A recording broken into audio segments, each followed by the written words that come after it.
There were many independent players in the Punic Wars aside from Rome and Carthage. However, the most notable of these is Syracuse. But even though they play a crucial role, there is still little information to be found on them, or at least solid information. These were not the first major ancient wars they were involved in either. They also fought in the Persian Wars and the Second Peloponnesian War. In order to give Syracuse the justice it deserves, I will first briefly analyze their history before the Punic Wars, and after their history is understood, I will explain their role in the Punic Wars up to their eventual annexation by Rome. Although such a goal may seem like a rather simple one, it should be noted that the sources to work with are limited, and they rarely ever put Syracuse at the forefront. Ancient writers such as Diodorus Siculus, who is actually from Roman Sicily, does make mention here and there about Syracuse, but only in the grand scheme of things. Other sources also heavily focus on emphasizing the roles of Athens or Rome or Carthage without much time for Syracuse. Nonetheless, I will use secondary sources as well as archaeological evidence to piece together the story of Syracuse. Syracuse is a city located in the southeastern corner of Sicily. The city was founded by Greek city-states, although sources are somewhat conflicted on which one. Ancient sources suggest it was Spartans.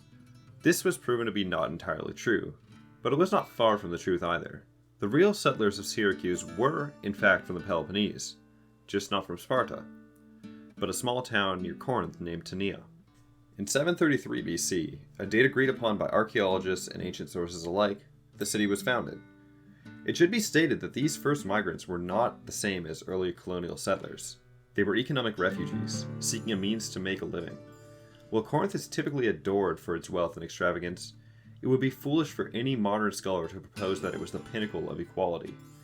It should also come as no surprise as Corinth governed a meager 90 square kilometers of land, some of which was completely unsustainable for agriculture. This is also to ignore the extremely exploitative rulers ruling Corinth at the time, the Bacchiads. One of these settlers, Aethiops of Corinth, has a fairly famous story written about him. On a boat over to Syracuse, he sold his share of land to somebody else on the boat for a honey cake. While the story may not be true, despite the plethora of sources regarding it, its premise reinforces the wealth inequality, and even inequality in the rations on the trip over. It is important to understand and outline this inequality as we go forward, for these are the people that are forming the future city of Syracuse. The inequality would not stop at Corinth, however, as the Syracusans exploited the local Sicilians for labor. In short time, Syracuse would grow to become a Western Mediterranean powerhouse, only rivaled by its other colonial counterpart, Carthage. Indeed, there was a time before Roman dominance where Syracuse and Carthage would fight as rivals. That being said, Syracuse did not stand on its own, and often had the help from other Greek city-states on Sicily such as Messina and Gela. Carthage, which at the time was a subject of Persia, had begun expanding their ambitions in Sicily. They held trade emporiums on Sicily which were initially founded in the 8th century and were of little threat to the Greeks. But as they grew into cities, the Carthaginians saw their potential and began reining them back into their trade empire. In the 6th century, Carthaginian expansionism began pushing up against the Sicilian Greek colonies, which started multiple wars. This gave rise to tyranny in Sicily, and quickly a very influential general named Hippocrates had achieved tyranny. Originally ruling from Gela, he managed to expand his empire to encompass a large portion of Sicily. He was succeeded in 491 by Galon, who then conquered Syracuse and made it the new capital of his governing domain. Historians theorize that King Xerxes asked the Carthaginians to attack Greek Sicily, but it remains unclear what drove them to do it. Nevertheless, during the Persian Wars, the Carthaginians attacked Syracuse, and with the help of other Greek city-states, Galon eviscerated attacking Carthaginians, not only ensuring their independence but their dominance over Sicily. After his military victory over the Carthaginians, Galon would continue to shape the future history of Syracuse and Sicily as a whole. Though Galon would not be able to completely drive the Phoenicians out, he was able to assert himself as the island's protector and defender. It was not long before democratic influence reached Sicily from Athens, and Syracuse adopted their own, seemingly Athenian-inspired, form of it. This was something which further helped cement their connection to Greece. The mid-5th century was a time of relative prosperity for Syracuse, its culture flourished and their population exports grew exponentially. All the while, the Peloponnesian War raged on, while Sicily watched from the corner. Although they very likely anticipated their involvement in the war at some point, they also greatly benefited from these wars. Due to a higher desire for grain exports, their prosperity continued to grow. Syracuse was a major trading partner of Corinth, and Athens sought to break Corinth's lifeline. In 415, the Athenians landed in Sicily and targeted Syracuse. They defeated their army and went to siege the capital. Their offensive was stopped by Sparta and Corinth, combined with the strength of the Syracusan navy. This defeat was a huge disaster for Athens and soon spelled the end of the war. While Syracuse was still licking its wounds, Carthage pounced, seizing Acritas and Gela. After signing a humiliating defeat, Syracuse decided to turn away from democracy and back towards tyranny, which had gotten them through their previous war with Carthage. An influential figure by the name of Dionysus seized power, and by 402 he successfully took back their land.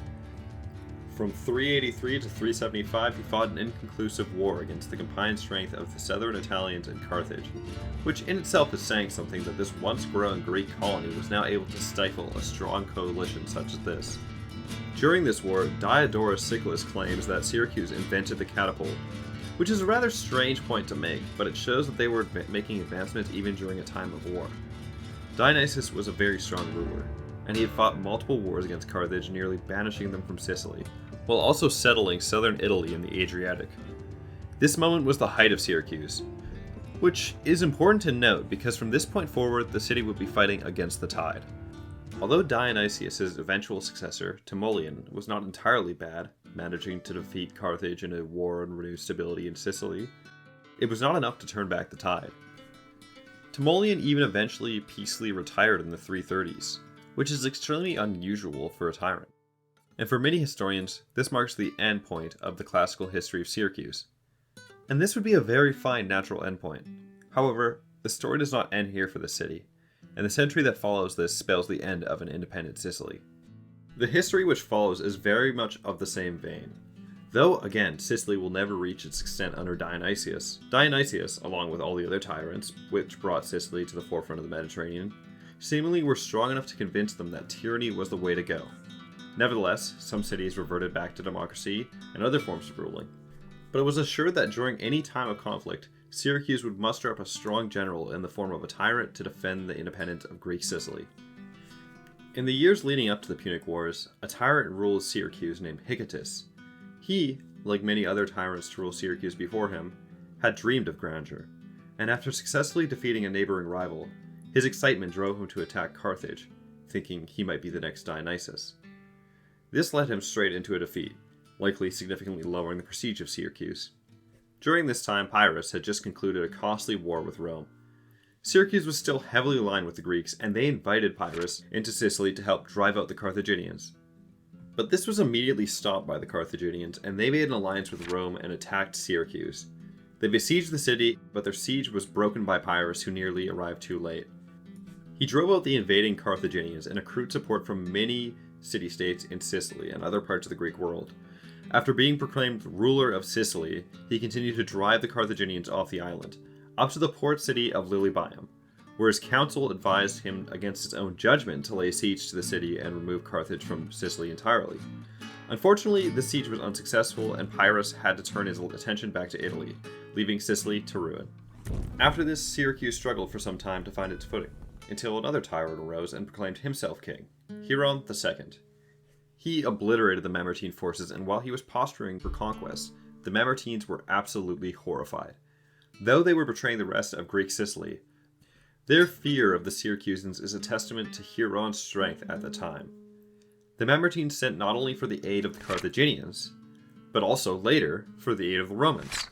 Thus, in a sort of twisted sense, the Mamertines, out of fear for the Sicilians, caused one of the bloodiest wars in ancient history. The struggle of the Greeks on Sicily was ever-changing. One decade they were the breadbasket of Greece, or king of the Mediterranean, and the next they were being beaten down by surrounding non-Greek powers. They went from dominating the Greek world to facing existential threats. This constant shift between the two extremes makes it very difficult to interpret what Syracuse's goals were, especially when no contemporary source exists on such topics. With all that being said, we do know what actions they took, as was summarized. Some trends did emerge. To reiterate, Syracuse was governed by roughly these three doctrines. At least rule Sicily, or have Sicily be ruled by Greeks.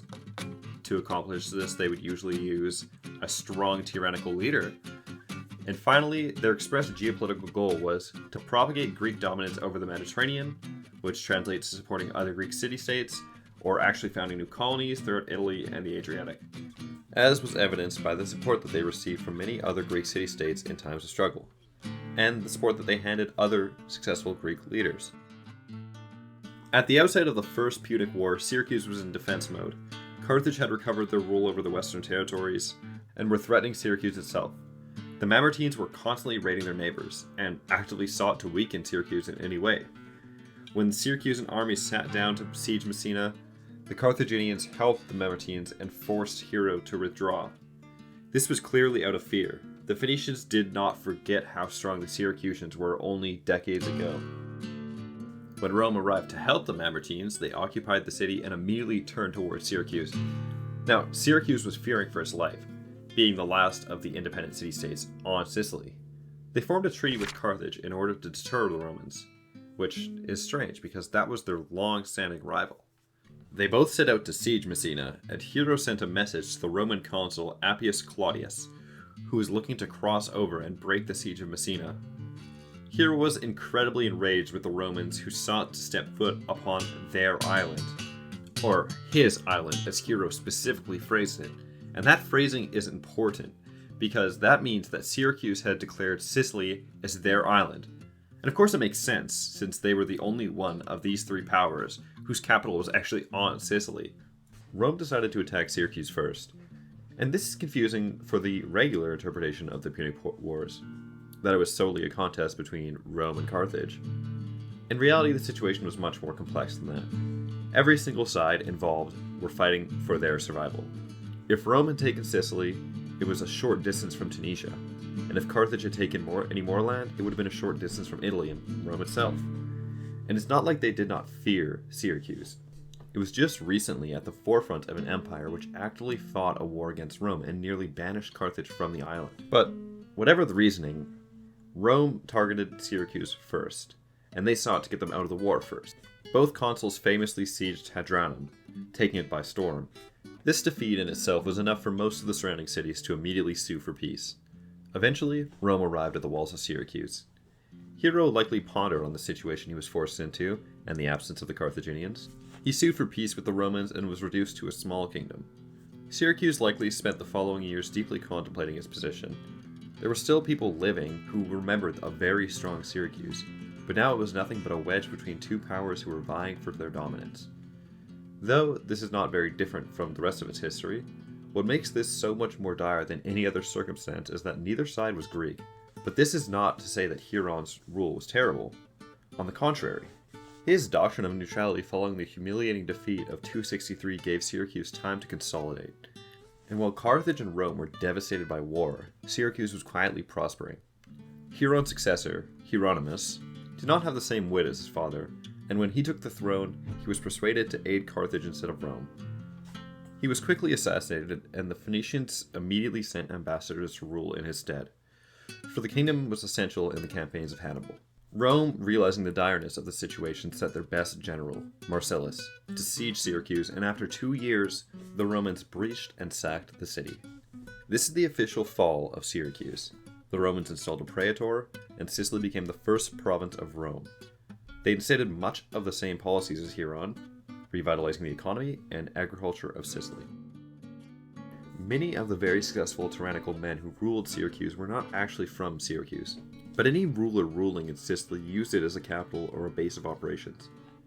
Though it is difficult to say what Syracusans wanted, one can be pretty certain that expansionism was in their book, not only due to their many tyrannical leaders who would continue to attempt to expel Carthage and set up new colonies, but also because of their constant changing of sides. Although Syracuse itself may not have been ruled exclusively by Syracusans, their desire for growth or independence was clearly at the forefront of their policies in the beginning of the 3rd century and at the end of their kingdom. What makes it sort of impossible to come up with a definite consensus is that there is a confliction between sources, not only between ancient sources, but also between modern. Oftentimes during my research, I'd stumbled upon statements made by only one source, which went in opposition to what another source was saying. This issue is not unique to Syracuse, and it's common across all historical eras regarding anything which does not have much specifically written about it. Nevertheless, it is clear enough that Syracuse was a city which desired growth, usually accomplishing this through a combination of a good economy and careful diplomacy. And through the years, the city was relished to a footnote in history, though its legacy was not. Even though no such source exists documenting the great men of Syracuse or the history of Syracuse itself, its role has never been doubted in history as one of the most crucial and influential Greek city-states.